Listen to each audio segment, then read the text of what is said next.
And when he didn't get the credit, he was like, well, fine, I'm going to go up there and say some crap about it that, then fine, it doesn't work at all. Throw the whole thing under the bus, which, what's interesting is that may have cost him a Nobel Prize in retrospect, because this is a Nobel Prize winning worthy process. Anyways, that's a side note. We'll talk about misinformation and stuff. We can talk about anything you want, but I want to talk about FDA approval of this thing first. So, they named it because they're idiots. I don't like Pfizer. I'm going to be honest with you guys. Like, you guys, the only reason you watch me is not because I'm handsome, because I'm not because I have any outsized influence. It's because I'm going to say what I actually think, right? And the people who don't know that, they're probably not watching. Comarnity. Oh, lovely lines. That's kind of interesting. Anyways, RNA in there. Anyways, as Bobby says, shut up, Toad. All right, so here's the thing. What I think is, I've never loved Pfizer. They've done some terrible things. I'm not a huge fan of Big Pharma. I like science. I'm Team Moderna just because that's what I got, and in retrospect, it actually may even have a slightly higher efficacy, probably because the dose is higher, and probably because the spacing was a little bit further apart. Nobody knows. But either way, look, I think these vaccines are very effective. I think they work, despite hating.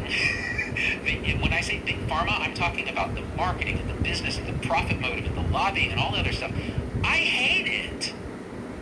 It's awful. It's not a way to do anything. Like, let's be fully honest. If you're reluctant to get a vaccine because you don't like Big Pharma, you don't trust them, you don't trust government, you don't trust these entities with huge profit motives, with massive conflicts of interest, with billions of dollars to slosh at federal regulators and to capture the FDA and to do all this other stuff. If that's the reason you're not getting vaccinated, dude or dudette, I totally get it. I feel you.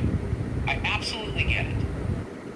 I still think it's not. I still think you should get vaccinated, despite all of that, because of the actual data. Now you'll say, well, the data's tainted because these big entities with a lot of money have every incentive to kind of hide complications, to overblow how effective they are, and so on. And we've talked about this over multiple videos over months, right? Yeah, maybe that's true, sure. But there are hundreds of thousands of doctors around the country who, aside from the occasional fringe one who pops out, who almost always has some conflict, right?